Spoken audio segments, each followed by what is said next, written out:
Since the end of the last World War, there have been basically two kind of competing visions of America's role in the world, at least among the two major parties. There's an liberal international view, right? That human rights should matter, that there should be a uniform standard globally that applies to every nation, including us, the U.S., and our allies. A regime of international norms and, most importantly, international law, like real international law, that the U.S. could shape and strengthen. Now, to be clear, I wasn't born yesterday. I'm not completely naive. Yes, that standard is one that is very, very often only given lip service to while the U.S. pursues pure power politics. But it is a meaningful and important standard, as is the aspiration towards reaching it and the people that advocate holding it as a standard. So that's one vision. And then there's a kind of standard reactionary vision, right-wing vision, which is that might makes right. Universal norms are fictions that can never really constrain us. We're the greatest country on earth. And because we are the greatest nation, it's just definitionally impossible for us or our allies to be on the wrong side of international law, which doesn't exist.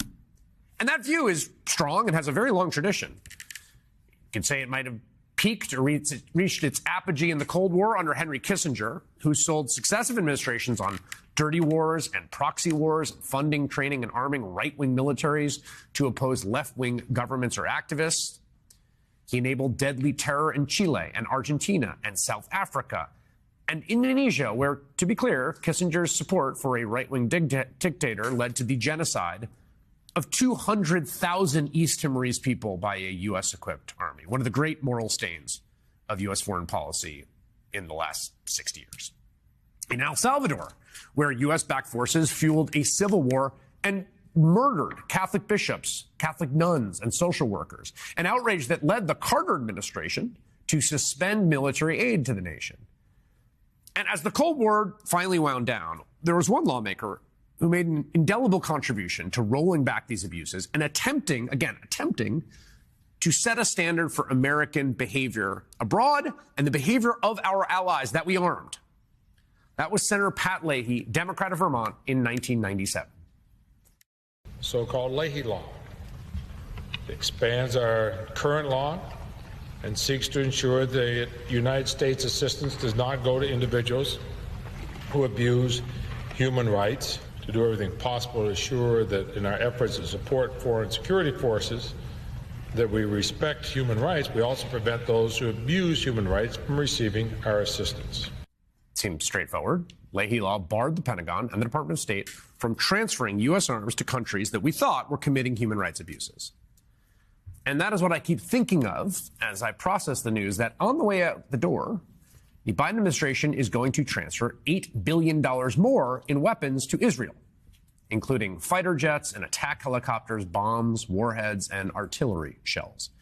$8 billion in weaponry given over to an ally waging what I think can only be described as total war in Gaza that has, according to, I think, multiple independent experts and reporters and NGOs, been committing war crimes, and ethnic cleansing, according to a former Israeli defense minister, where Israeli soldiers say they have been ordered to target and kill innocents arbitrarily, including children, and that they have used Palestinians as human shields for their operations in Gaza.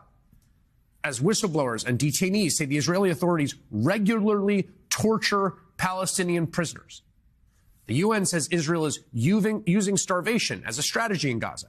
Amnesty International says Israel is committing a genocide. Dozens of doctors, nurses, and paramedics who volunteered in Gaza and were there and saw up close told the New York Times they'd seen, as you see the images there in front of you, multiple children who were shot in the head or chest, bullets. And they even brought back the x-rays you're seeing right now to prove it, so people would believe that they had seen children with bullets lodged in their skulls. As Congresswoman Katie Porter pointed out in a House hearing last year, the U.S. ban on arms transfers to human rights abusers, the Leahy Law, has one big exception. State Department says that aid should stop immediately if there's a problem. Does it? It totally depends on the circumstances and situation. Does it depend on the country that's getting the aid? It also depends on the country receiving the aid, yes. So what country does aid not stop immediately under Leahy? I'd have to go back and look through my notes. You don't know what country that is? It's only one in the entire world. Guess what? Except for Israel.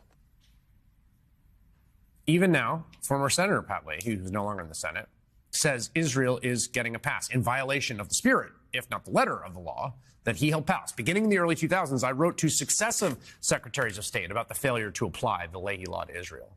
The responses were either inconclusive or inaccurately claimed the law was being applied to Israel the same as to other countries, which the State Department continues to insist today. Leahy added the State Department's dismissive response not only beggars credulity, it also makes a mockery of the law. This is Pat Leahy, liberal senator, not a radical, right? Not a fringe voice in American politics. Someone who knows this issue, who spent decades working on this issue, and not just about Israel, about all kinds of American allies. And yet here we are.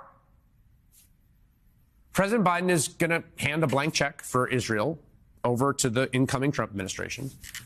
I don't think it's coincidental that yesterday on Capitol Hill, the House overwhelmingly passed a bill to sanction officers of the International Criminal Court, to punish them for moving to charge top Israeli leaders, including Prime Minister Benjamin Netanyahu, with war crimes. Keep in mind, the ICC also indicted leaders of Hamas for their war crimes, appropriately, and their holding of Israeli hostages, which continues to this very day.